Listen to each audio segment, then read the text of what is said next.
ನಮಸ್ತೆ ಸದಾ ವತ್ಸಲೆ. ವಿಧಾನಸಭೆಯಲ್ಲಿ ಆರ್ಎಸ್ಎಸ್ ಗೀತೆ ಹಾಡಿದ್ದ ಡಿಸಿಎಂ ಡಿಕೆಶಿ ವಿರುದ್ಧ ಸ್ವಪಕ್ಷದವರೇ ಆದ ಸತೀಶ್ ಜಾರಕಿಹೊಳಿ ಪರೋಕ್ಷವಾಗಿ ಟೀಕೆಯನ್ನ ಮಾಡಿದ್ದಾರೆ.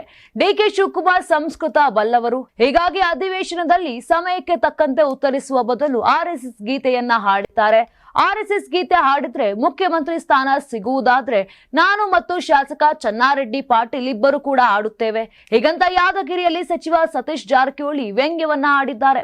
ಇನ್ನು ರಾಜ್ಯ ರಾಜಕೀಯದಲ್ಲಿ ಏನೇ ಬದಲಾವಣೆ ಆದರೂ ಅದಕ್ಕೆ ಹೈಕಮಾಂಡ್ ನೇರ ಕಾರಣವೇ ಹೊರತು ರಾಜ್ಯದ ಬೇರೆ ಯಾರು ಕಾರಣ ಅಲ್ಲ. ಮಾಜಿ ಸಚಿವ ರಾಜಣ್ಣ ದೆಹಲಿಗೆ ಹೋಗಿ ನಾಯಕರನ್ನ ಭೇಟಿಯಾಗಿದ್ದಾರೆ. ಮುಂದಿನದು ಹೈಕಮಾಂಡ್ಗೆ ಬಿಟ್ಟದ್ದು. ಸರ್ಕಾರ ಅಥವಾ ಕಾಂಗ್ರೆಸ್ ಪಕ್ಷದಿಂದ ವಾಲ್ಮೀಕಿ ಸಮುದಾಯವನ್ನು ತುಳಿಯುವ ಕೆಲಸ ಆಗ್ತಿದೆ ಅನ್ನೋದು ಶುದ್ಧ ಸುಳ್ಳು.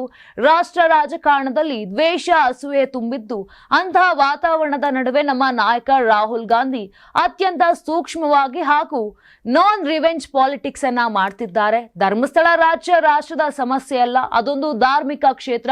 ಕೋರ್ಟ್ ಆದೇಶದಂತೆ ಸರ್ಕಾರ ತನಿಖೆಯನ್ನ ನಡೆಸಿದೆ, ಅದರಿಂದ ಏನೇನು ಹೊರಬರಬೇಕು ಅದು ಬರುತ್ತದೆ ಅಂತ ಸಚಿವ ಸತೀಶ್ ಜಾರಕಿಹೊಳಿ ಹೇಳಿತು.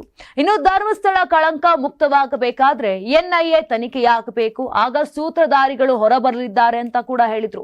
ಇನ್ನು ಬಿಜೆಪಿ ನಾಯಕರ ಆಗ್ರಹಕ್ಕೆ ಸಹಮತವನ್ನ ಕೂಡ ವ್ಯಕ್ತಪಡಿಸಿದ್ದಾರೆ. Karibasaveshwara agri India private limited ರವರ ನಂಬರ್ 1 ಸ್ಪ್ರಿಂಕ್ಲರ್ ಪೈಪ್. ನಾನು 86 ಕೆಜಿ ಇದ್ದವಳು 71 ಕೆಜಿ ಬಂದಿದ್ದೇನೆ. ವಯಸ್ಸಾದ್ಮೇಲೆ ಸ್ಮಾರ್ಟ್ ಆಗಿ ಕಾಣ್ತೀರಾ ಅಂದ್ರೆ ಜಿನ್ನಿ. 126 ಕೆಜಿ ವೇಟ್ ಇದ್ದು ನಾವು ಈಗ 114 ಕೆಜಿ ಲೆಕ್ಕ ಬಂದಿದ್ದೀವಿ. ಯಾವುದೇ ಸೈಡ್ ಎಫೆಕ್ಟ್ ಆಗಿಲ್ಲ. 84ರಿಂದ 50 ಕೆಜಿ ಬಂದೆ, ಆಮೇಲೆ ಸಣ್ಣಗೆ ಫಿಟ್ ಆಗಿದ್ದೀನಿ. ಅದಕ್ಕೆ ನಾನು ಯೂಸ್ ಮಾಡ್ತಾ ಇರೋದು ಜೀನಿ ಸ್ಲಿಮ್.